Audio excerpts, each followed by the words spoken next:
Hey everybody. So after I sent out an email this morning, gender versus sex, the origins, right? Um, I got some feedback, and a couple of the comments or requests were for me to talk, actually to write more about Magnus Hirschfeld, but I decided just to do a video. So Magnus Hirschfeld, aka, actually, let me share. Let me see if I can pull up the email itself.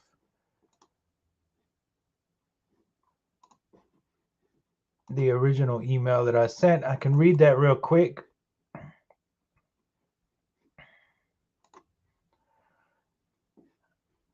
If I can find it.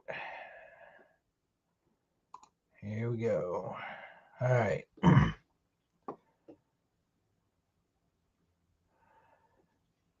right. I think that'll be good. Let's see if I can share this screen real quick. My apologies, not being prepared. Gender versus sex, the origins. So language has gender, right? A grammatical system, while humans have sex, a biological reality. Grammatical gender is a classification system. Let me make sure I am sharing this. All right, there we go. All right. So language has gender. That's a grammatical system, while humans have sex. That's a biological reality, right? So grammatical gender is a classification system that many languages use to group nouns into different categories, right? Well, male, female, masculine, feminine. There's also another category, like obsolete or neuter or something. But in Spanish, for example, if I was to say amiga, which means friend, that would be feminine, used for females. If I say amigo for friend, that's masculine and it's used for males. German, Italian, French, Russian, Polish, and other languages that are considered quote unquote romance languages are the ones that use grammatical gender. Now, some languages like English, Chinese, Turkish, and Japanese have almost no grammatical gender. English only keeps it in a few pronouns like he, she, him, her for biological sex. At least that's what it's always been referring to. So even though grammatical gender has been labeled a thing of the past, it still matters because these romance languages still use the correct word for the correct sex. So here's a fact. Humans are sexually dimorphic, meaning that there are two primary reproductive roles. Males produce small gametes, or sperm. They have XY chromosomes. They have higher testosterone and certain secondary sexual characteristics, while females produce large gametes, ovas or ovaries. They have XX chromosomes. They have higher estrogen levels and or progesterone, and different secondary characteristics. The secondary characteristics really are just like, girls grow breasts, boys grow hair on their face, that kind of stuff. One thing I find amazing is that all of us, every single one of us, has over 6,500 chromosome markers that make us distinctly male or distinctly female. So there can never, ever be any confusion whether or not a male can have a girl brain, because that is literally impossible. Now, there are rare intersex conditions. Pay attention. 0.018% to 1.7% of births have this rare intersex condition, which is basically a developmental disorder of sexual development. It's not an additional sex. Okay, there is no, it's not, does not create a third category, even though that's what a lot of people think. And according to medical doctors, intersex is a birth defect. All right, sex is not assigned at birth, it is observed at birth. And in more than 99.98% of cases, simply by observing the genitalia. Sex is binary. And contrary to elusive propaganda and agendas, there is no third gamut. Sex is a biological and very material reality that is directly tied to reproduction. So, modern gender ideology, especially since the 1950s to the 1970s, with pedophile Dr. John Money and pedo apologist Judith Butler, has tried to mingle or replace the word sex with gender. Originally, till somewhere during the mid 20th century, gender was almost exclusively a grammatical term. Somewhere in the 1950s, psychologists started using gender to talk about social roles or social constructs and psychological roles to distinguish them from biology. A very dangerous experiment that has literally opened up Pandora's box. So by 1990 through the early 2000s, activist and academic usage shifted gender to mean an internal identity or social construct, and sometimes claimed that it's entirely detached from sex, or even, believe it or not, that it replaces the concept of sex. Many of these activists and academics are also push the false ideology that there is no such thing as biological sex, no such thing as binary. This is why people now say things like sex is a spectrum, or gender is between your ears, sex is between your legs, or that they are gender fluid or non binary, or any of the other non existent genders out there. Now, these very misled individuals are using gender in this new ideological sense, not the original linguistic one. Dr. John Money believed pedophilia was a harmless sexual orientation. You heard me right. Dr. John Money believed that pedophilia was a harmless sexual orientation that, quote unquote, when practiced properly, led to the child suffering no harm. Now, that, of course, is false. The reality that no child can consent ever completely derails this diabolical experiment and these allegations. Children cannot consent ever. While Dr. John Money, pederast and sexologist, coined the term gender to be used as a social construct or a psychological one, he did not create the concept of gender. The concept of gender goes back before Harry Benjamin to Magnus Hirschfeld, who was a very sick, sadistic German physician, sexologist, and LGBT advocate, believe it or not, whose German citizenship was actually revoked in 1933 by the German government. So Hirschfeld was a pedophile. He was a pedo apologist. He was demented. He was a very outspoken promoter of all things perverted and related to fetishes. It is said that Hirschfeld and Dr. Alfred Kinsey, the mad scientist pedophile, were very well acquainted. Gender identity is propaganda, and it has become a focal point of social discourse along with the legal policy and procedure. While it remains something that was invented to cause chaos, division, and confusion. So, after speaking to the high schoolers the other day, I was shocked at how many believe the gender is a social construct lies.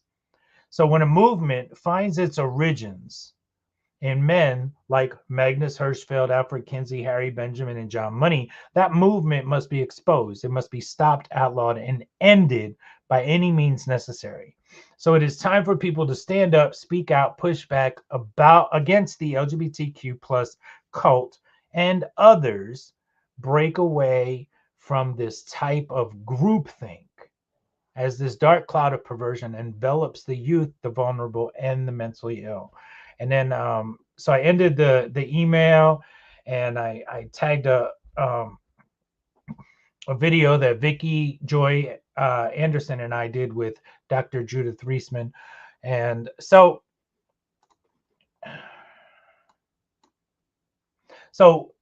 then I got a few messages saying, I want to know more about this Magnus Hirschfeld guy.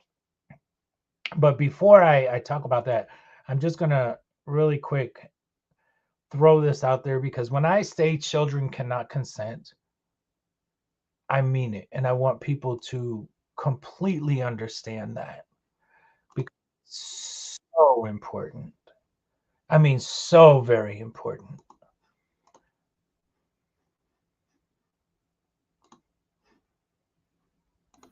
Listen, I wasn't held down and forced to do anything.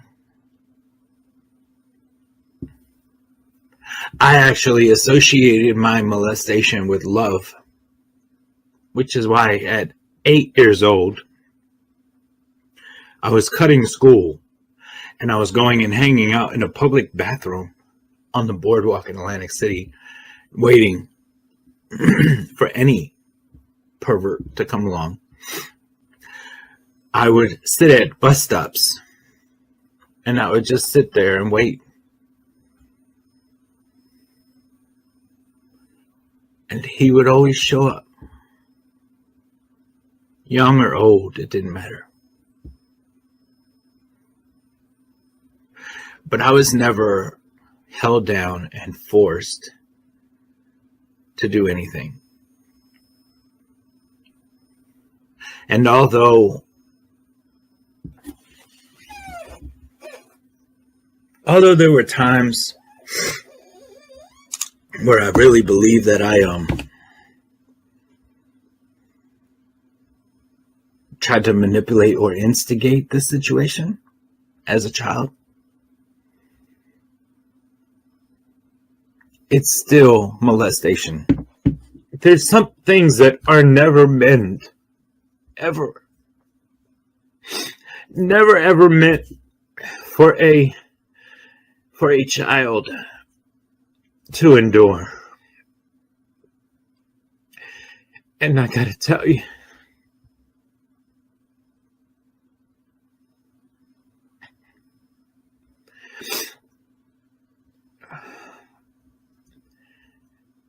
sex is one of them. When an adult engages with a child, it's a violation.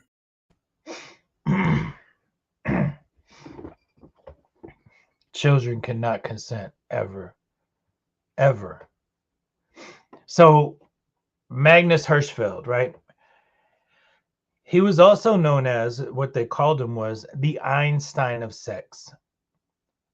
And he was one sick, sadistic sexologist and advocate for all things perverted, especially the LGBT cult.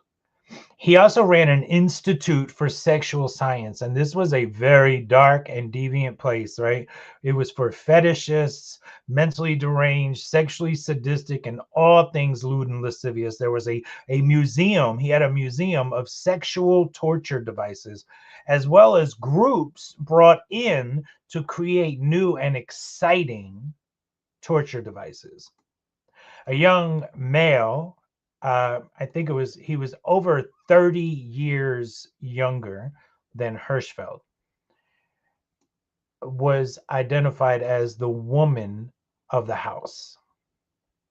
He was Hirschfeld's sex slave, and he was also the guinea pig for Hirschfeld's sick and twisted mind and agenda. So this young male later committed suicide. It goes so deep, it goes so dark, and I think that what we don't recognize is just how perverted and how dark this is. It comes from the pit of hell.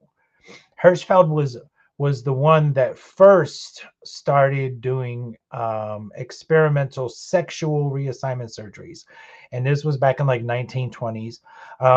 His studies, or his quote unquote research, was what has now become the norm in gender affirming care, like double mastectomies, castration, penectomies, etc., things of that nature. Hirschfeld was also the first to attempt at giving a male a first, not a first, a false vagina. So the man, the patient, later died about a year later after suffering for the entire year from the moment of his surgery until the moment he died. That man suffered horrifically, tremendously, and his body completely rejected that experiment that he had been subjected to. So Dr. Harry Benjamin of the United States, another sick, perverted pedo apologist, heard of Hirschfeld over in Berlin and brought him to the United States to do what?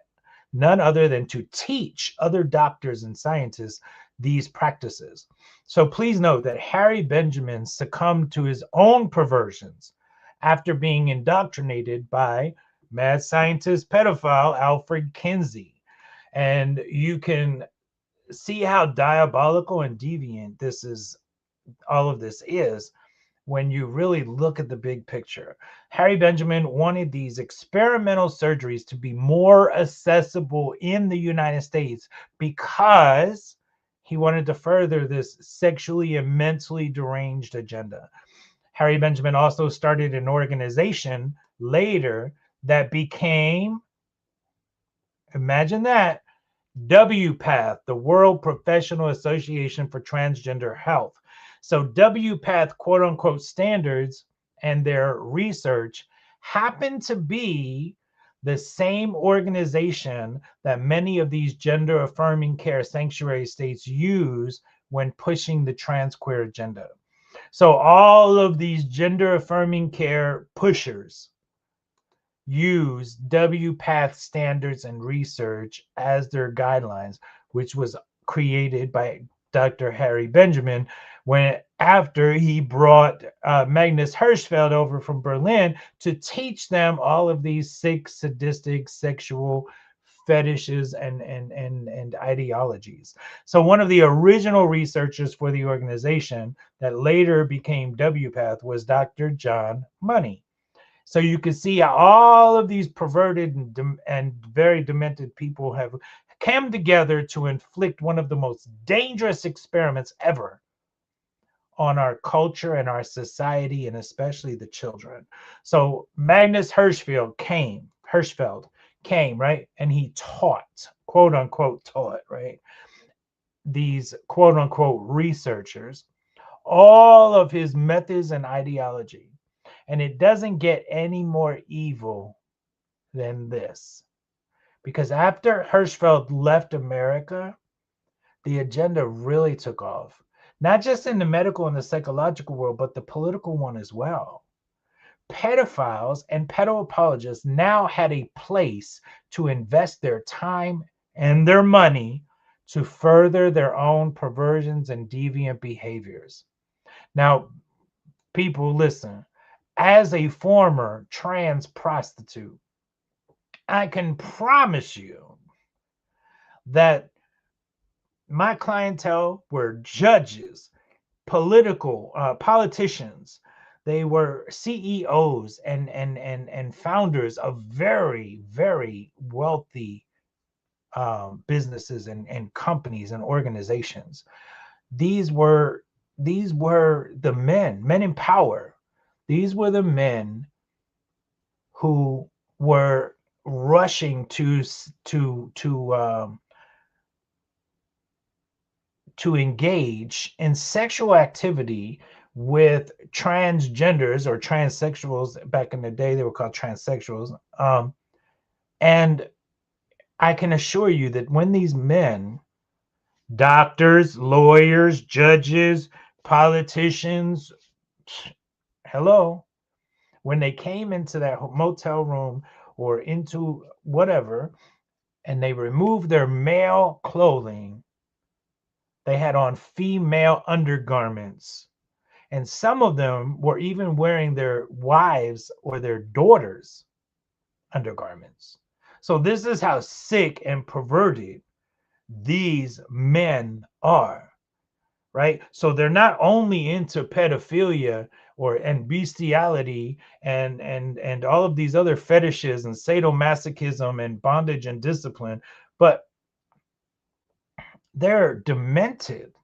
So even just Dr. John Money alone, he identified as a polyamorous, right? One who engages in sexual romantic relations with more than one person. A polyamorous bisexual nudist. And he also stated that pornography can be beneficial to marriages. You heard me right. He endorsed pedophilia and his belief that many wives, and I'm quoting him here, he said that many wives believe that it is beneficial for their husband to have incestuous relations with their children, because it would give the wife relief from having to satisfy her husband's sexual appetite and help him, the husband, get closer to his children. Does it get any more demented? Absolutely. Just look around you, look at society, look at culture.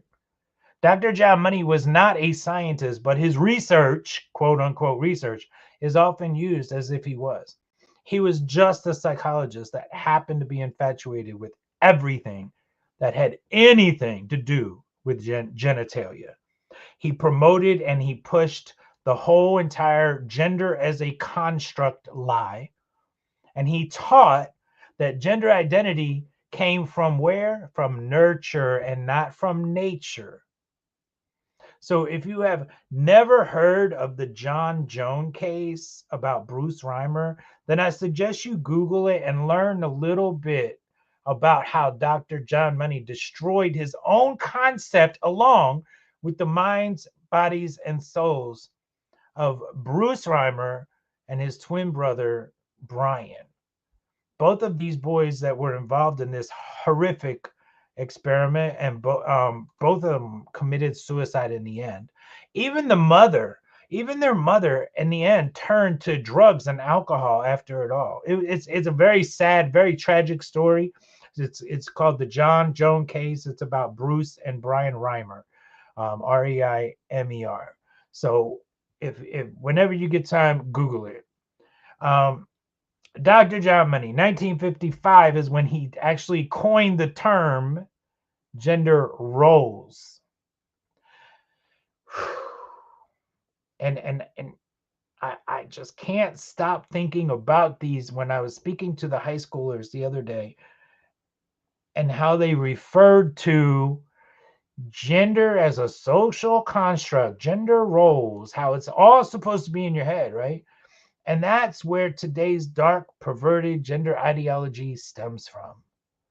So, and I know I went further than just explaining who or what Magnus Hirschfeld was, but we must grasp the fact that gender identity is propaganda, and it has become a focal point of social discourse along with legal policy and procedure, while it remains something that was invented to cause chaos, division, and confusion. So after speaking to those high schoolers the other day, I was so shocked at just how many of them believe that gender is a social construct, or how many of them refer to other genders or sexual orientations. Beloved folks, this is probably, not even probably, this is one of the most horrific and barbaric experiments ever to be conducted. And the worst part is that it's being conducted on children, on the vulnerable, and on the weak. And when a movement finds its origins in men like Magnus Hirschfeld, Alfred Kinsey, Dr. John Money, Harry Benjamin, Harvey Milk, Alfred Kinsey, did I say that? When any movement finds themselves being built upon a foundation of those types of perverted men, then just like I said in the email, it's time to expose it, to stop it, to outlaw, and to end it. End that cult by any means necessary. It's time for all of us stand up, speak out, push back against this cult, help others break away from this type of groupthink, because this dark cloud of perversion is going to continue to envelop the youth. It's going to continue to envelop the vulnerable, and it's going to continue to envelop the mentally ill. So not only would this help hundreds of thousands of misled, of bamboozled and indoctrinated individuals find freedom from this bondage of ignorance and perversion, not to mention the lives that it would save, right? From being sterilized, saving children from being butchered and mutilated, used as guinea pigs in this horrific experiment. But it would also weaken the socialists, Marxists, and Islamists that continue to use these individuals as their shields and martyrs. Okay? And please pay attention to what I'm saying now, because wrong sex hormones, or HRT, hormone reparative therapy, and puberty blockers are psychotropic drugs that destroy, alter, and halt brain activity. They halt brain structure, the function and development of the brain, causing emotionally invested and mentally unstable super soldiers that are being exploited and used to further the entirety of pedophilia, Islamist takeovers, the socialist, Marxist agendas, and all things evil that have folks believing the lies of the diabolical political agenda that is being forced upon this nation and the world, especially these children. So I just say, please take heed. Consider all of these facts. Even if you're not sure, or maybe you don't even believe a word of what I said, please just think. Please just think that this just might have a sliver of truth to it. Because later on down the road, you may be very shocked at exactly how it all plays out. So if you do not see,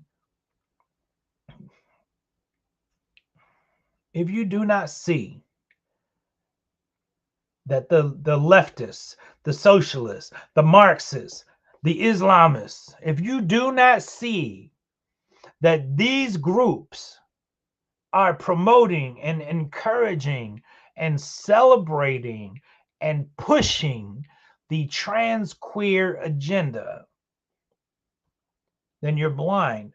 But what you have to do is sit back and say, why are they doing this? One, Islamists hate those people, hate them. They want to off with their heads. So why are they doing it? Because of the drugs, the poisons that are being given to these people. They create martyrs. These people are so depressed, so distraught, right? And before I go, I'm going to see if I can find real quick. Here it is.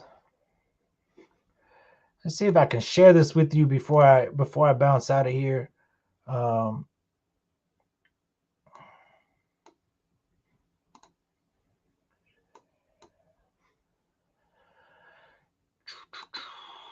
There we go.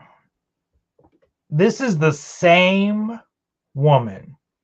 All 5 of those pictures are the same woman. Okay.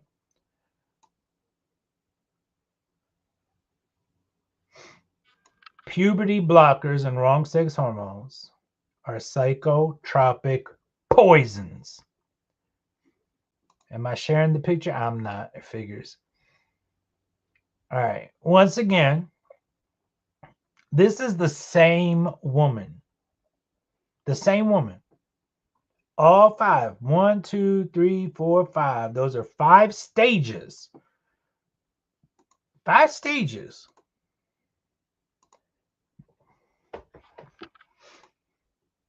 Puberty blockers, wrong sex hormones are psychotropic poisons. They alter your mood, your thoughts, your feelings, and literally alter brain structure and halt brain development, as well as they will alter your central nervous system. This photo is of the same woman in different stages of transitioning. She also ended up randomly stabbing a stranger. HRT destroys. Hormone reparative therapy destroys. Wrong sex hormones destroy. Puberty blockers destroy. These are psychotropic poisons. From psychotropic to psychopathic. That's what we're up against. Y'all have a blessed day. Peace.